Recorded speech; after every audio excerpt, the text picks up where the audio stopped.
The 3rd of September will be a remarkable day for liberty and fish.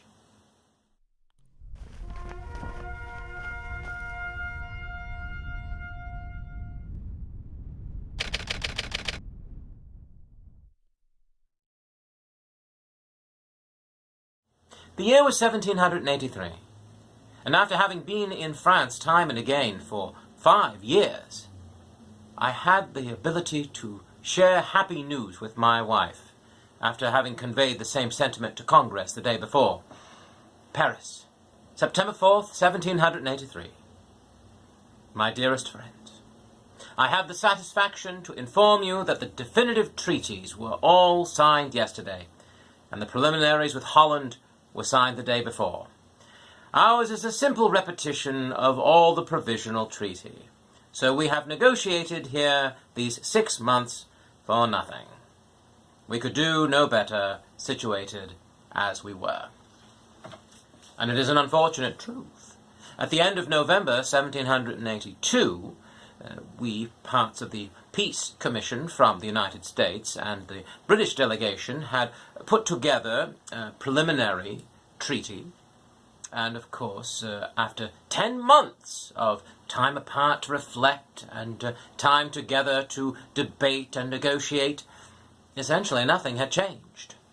However, it was an opportunity to at last put to paper what we had fought for so long.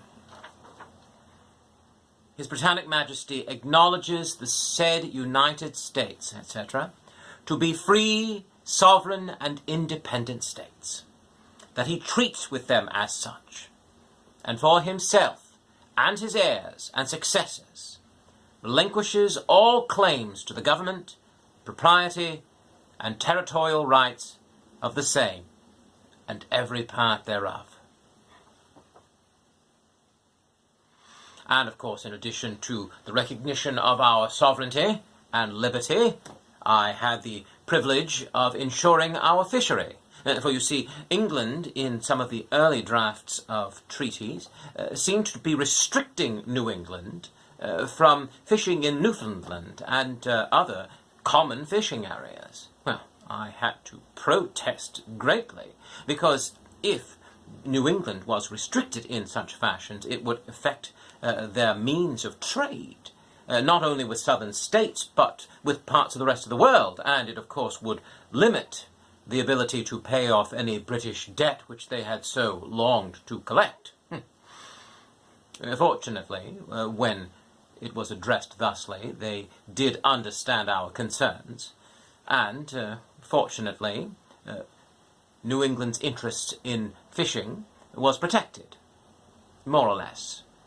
So, to you, America, and to you, New England fishermen, you're welcome.